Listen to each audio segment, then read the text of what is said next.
credit, CC0 Public Domain You've got a full hour until your next meeting. But you probably won't make the most of that time, new research suggests. In a series of 8 studies, both in the lab and real life, researchers found that free time seems shorter to people when it comes before a task or appointment on their calendar. "We seem to take a mental tax out of our time right before an appointment," said Selin Malkoc, co-author of the study and associate professor of marketing at The Ohio State University's Fisher College of Business. "We figure something might come up, we might need some extra time, even when there's no need to do that. As a result, we do less with the available time." The study appears online in the Journal of Consumer Research. In an online study of 198 people, Malkoc and her colleagues asked some participants to imagine they had a friend coming over to visit in 1 hour and you are all ready for your friend to come by. The others were told that they had no plans for the evening.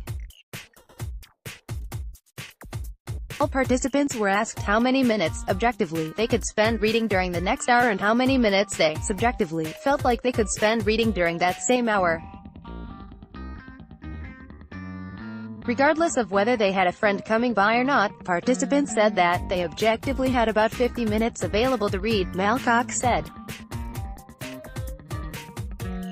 "That's an amazing finding right there.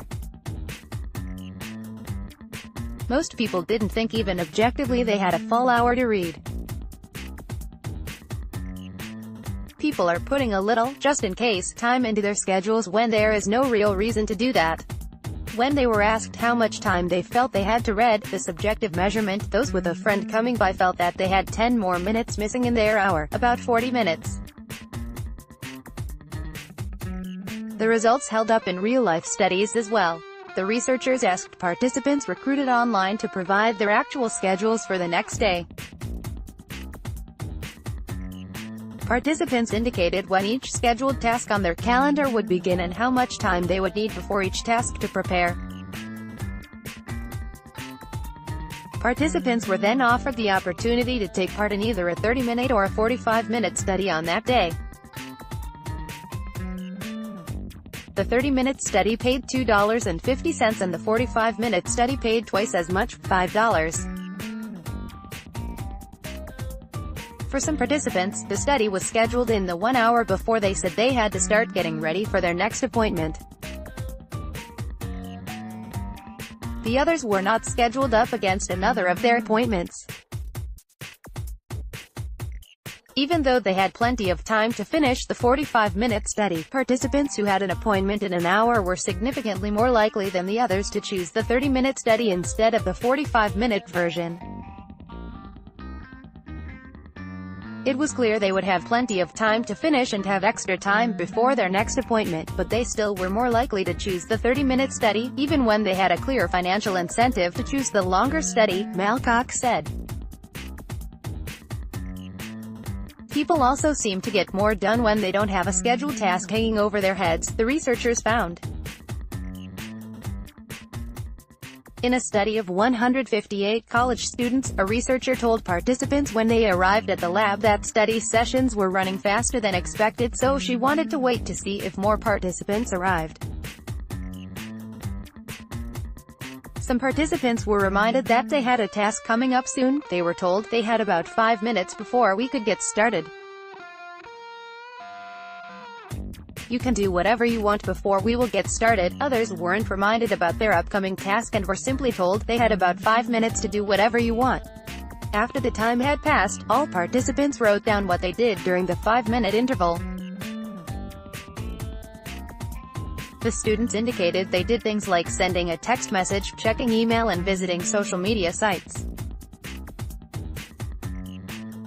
But those who weren't reminded they had an upcoming task performed more activities, an average of 2.38, than those who were told they had a task soon, an average of 1.86.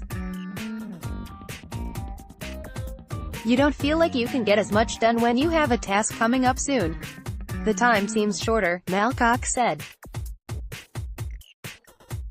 These findings suggest that looming tasks on our calendar make us less productive, according to Malkoc. We feel that if we have a meeting in 2 hours, we shouldn't work on any big projects. So we may spend time just answering emails or doing things that aren't as productive, she said. That may explain why, on days when we have meetings spread throughout, we feel like we have accomplished little. The problem is that we aren't maximizing the time in between those meetings, she said. One solution, she said, is to try to stack all your meetings together.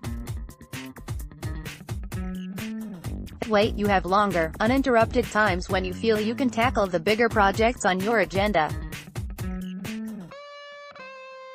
It is also good to remind yourself of how much time you really do have available.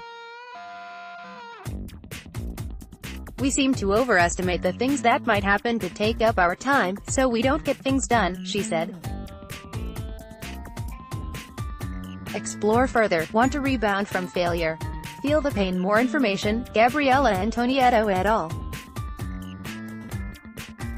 When an hour feels shorter, future boundary tasks alter consumption by contracting time. Journal of Consumer Research, 2018. DOI 10.1093, JCR, UCY043.